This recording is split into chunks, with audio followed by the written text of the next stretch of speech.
ॐ श्री सरस्वत्यै नमः। एकसप्तत्यधिकचतुश्शततमी कक्षा। आज का हमारा सूत्र है पूर्वापर प्रथम चरम जघन्य समान मध्य मध्यम वीराश्च 2158 अष्टाध्यायी जी में देखा जाता है। ये देखिए द्वितीय अध्याय प्रथम पादः और ये 58 सूत्र है पूर्व पर प्रथम चरम जघन्य समान मध्य मध्यम वीराश्च। और इसमें यहाँ पर ये विशेषणम विशेषणेन बहुलम, यहाँ से अनुवृत्ति आ रही है और यहाँ इस सूत्र से समानाधिकरणेन और इधर से तत्पुरुषः और विभाषा और ये पहले चार सूत्र। तो यहाँ हम देख रहे हैं कि ये सारा का सारा सूत्र एक ही शब्द है, प्रथमा विभक्ति बहुवचनम। तो इससे समझ में आ गया कि ये सारे विशेषण हैं और पहले होने चाहिए, ठीक है। इसलिए इनकी उपसर्जनम संज्ञा हो गई।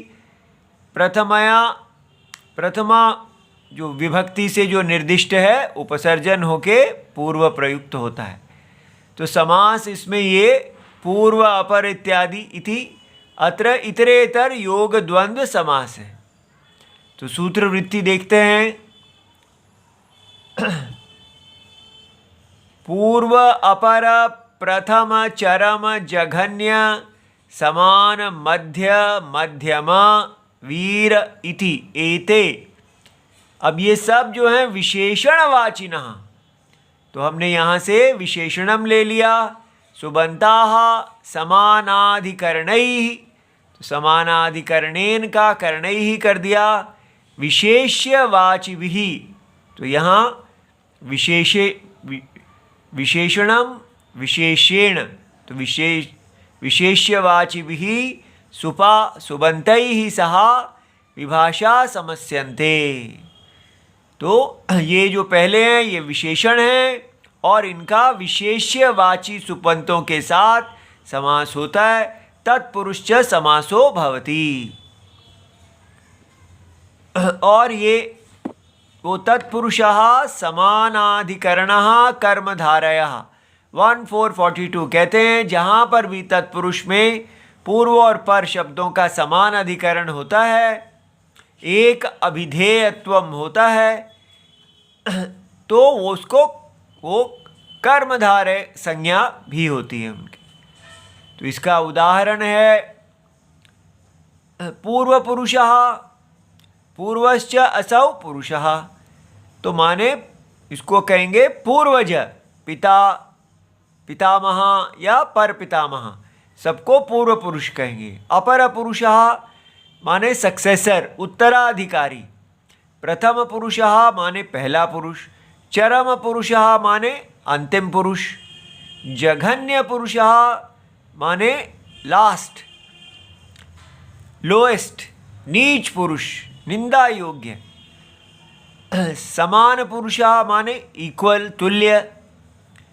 मध्य पुरुषः माने मिडिल, मध्यस्थ। मध्यम पुरुष भी यही है। वीर पुरुषः माने हीरोइक, जो वीरता, शूरवीरता इत्यादि। तो ये पूर्वस्य एव अयम प्रपंचः।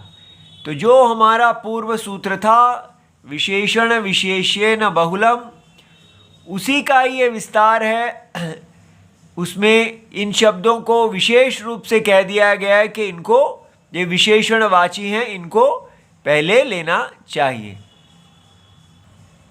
अब यहाँ पिछले सूत्र में हमने विशेष्य और विशेषण का समास किया है, तो उसमें एक प्रश्न आता है कि कैसे निर्णय करें कि कौन विशेषण है और कौन विशेष्य है। तो जैसे कहा गया है कि जो विशेषण है वो भेदक होती है और विशेष्य भेद्य होता है। लेकिन हम इसको उल्टा भी कर सकते हैं।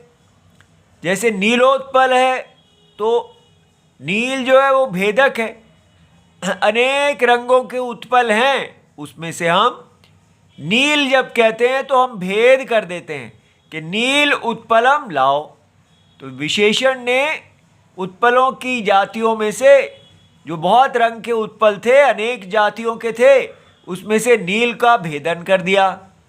किंतु उल्टा अगर हो कि बहुत सारे नीले पदार्थ पड़े हैं और उसमें से आपने कहा कि वो जो उत्पल है, नीला उत्पल है, वो आप ले आइए, तो इतने सारे नील जाति के वस्तु हैं, उसमें से आपने उत्पलत्व जिसमें गुण है उसको निकाल लिया, तो इसलिए उत्पलत्व भेदक हो गया और नील जो है वो जाति हो गई।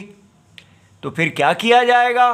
तो इसके लिए ऐसा नियम रखा जाता है कि जो गुणवाचक हैं और क्रियावाचक शब्द हैं उनको विशेषण माना जाए और जातिवाचक और संज्ञावाचक जो है उनको विशेष्य माना जाए।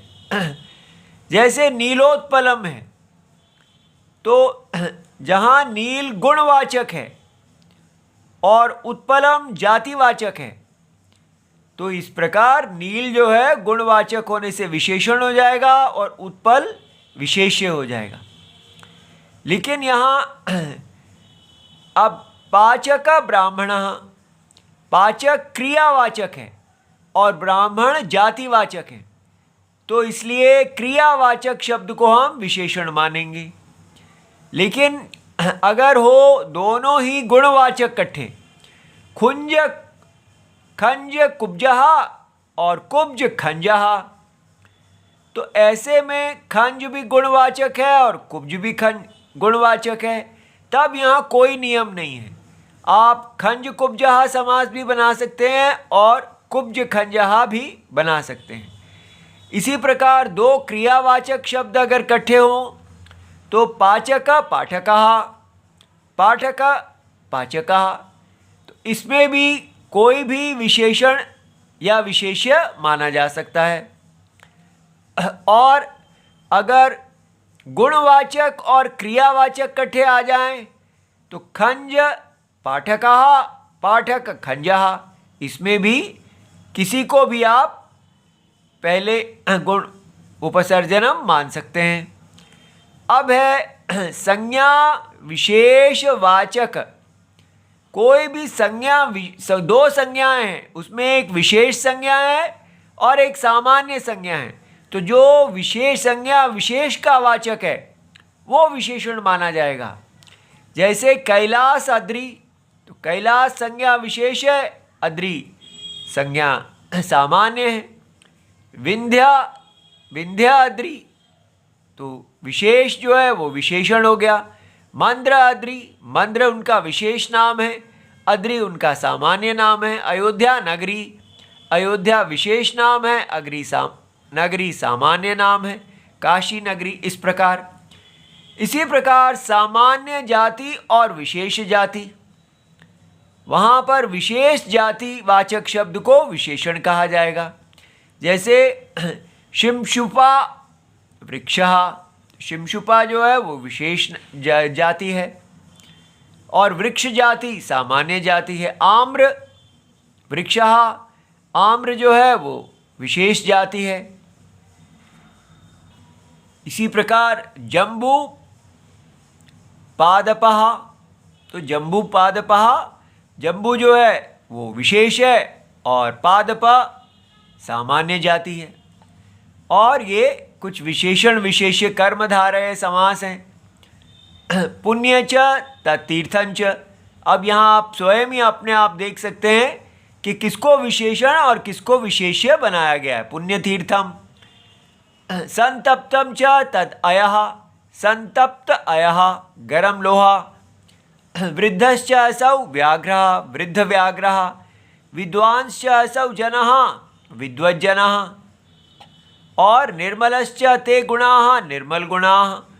इस प्रकार इसमें ये दो सूत्र लगे हैं विद्वान विद्वज्जन में। इति सर्वम शिवम, ये विशेष जो है ये भैमी व्याख्या सी से लिया गया है, वो बहुत बड़े वैयाकरण गुरुजी हैं, प्रणाम।